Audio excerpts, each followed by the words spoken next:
Your Excellency, the President, Right Honorable Prime Minister, the Deputy President, my colleague, leaders, and all the people present, I beg to greet you all good morning. I welcome all of you to the PG this morning, the first joint PG of this wonderful team that is performing great transformation in our country. Your Excellency, since the coming together of your team and the team of the Prime Minister, Raila, leadership in Parliament has had a fairly easy time. It's still not easy because we have many other challenges, but speaking from our perspective as a Senate, a house that is sometimes very difficult because of an elusive number called 24, which is not very easy to raise on many occasions.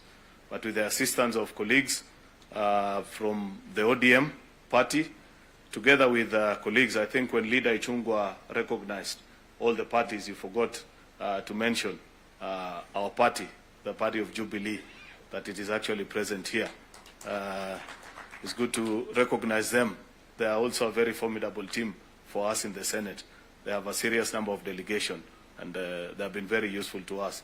I must register my appreciation to you, party leader that is here, together with the entire team of Jubilee. Your Excellency, I want to say that this is a very important gathering.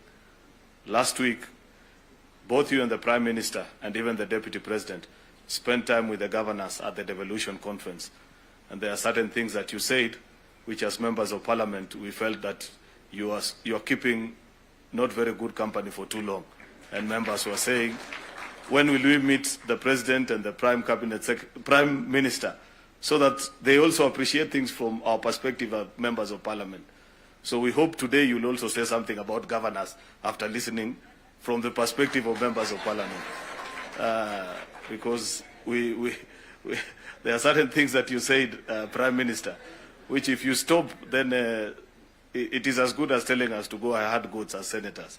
But it will be good to listen to your wisdom, because I know you have been around as a leadership for too long, and it was not for lack of useful things to say that you said the things you say. So we want you to persuade us, Your Excellency, so that we get to understand what is it that you feel we are not doing right as Parliament.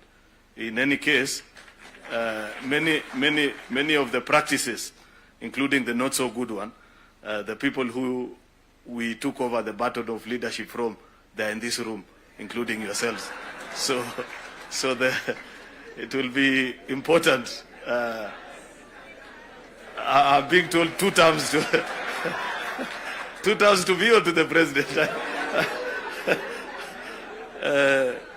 At the risk of overdoing myself, Your Excellency, together with the Prime Minister, I just felt it will be important to register that part of the feeling on the part of members. I know we'll listen to a presentation. Then during the open mic session, after we have listened to the Prime Minister, the Deputy President, and to you, we'll have a chance also to speak and share our challenges as members of Parliament on how we can move the country better together. I thank you and I appreciate everything. God bless you.